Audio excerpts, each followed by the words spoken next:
தமிழ்ல வந்து பார்த்தீங்கன்னா, ம ஜி.வி. பிரகாஷ் குமார் சார் வந்து ஹீரோவா பண்ணி, ஆமா லாஸ்ட் டைம் சொன்னீங்க. ஆ பா. ரஞ்சித் சாருடைய நீலம் புரொடக்ஷன்ஸ்ல வெக்கை அப்படிங்கிற திரைப்படத்தில நடிச்சு முடிச்சு இப்போ ரிலீஸ் ஆக போகுது. ஓகே. டைரக்டர் பேரு சூப்பர். மோசஸ். ம்.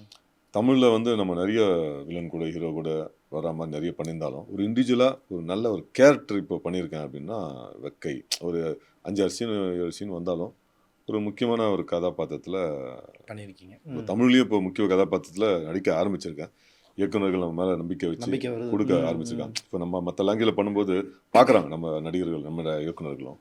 பார்த்துட்டு சரி இவனுக்கும் இண்டிவிஜுவலா கேரக்டரா குடுப்போம் அப்படின்னு நெனச்சு, இப்போ நம்ம நெறைய படத்துல நம்ம தமிழ்லயும் பண்ணியிருக்கேன் வில்லனாலாம்.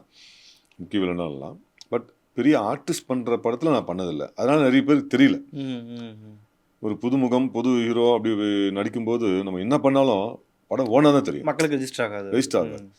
ஸோ இப்போ ஒரு ஜி.வி. பிரகாஷ் சார் படத்துல ஒரு முக்கியமான கதாபாத்திரம். அடுத்து நம்ம சமுத்திரக்கனி சாரோடைய இயக்கத்துல அவரே ஹீரோவா பண்ற படம் school bus. School bus. Okay. அதுல ஒரு 10 நிமிஷம் வந்தாலும் ஒரு ஆட்டிசம் பாதிக்கப்பட்ட ஒரு குழந்தைக்கு அப்பாவா, ஓகே. எனக்கு பேர் வந்து நம்ம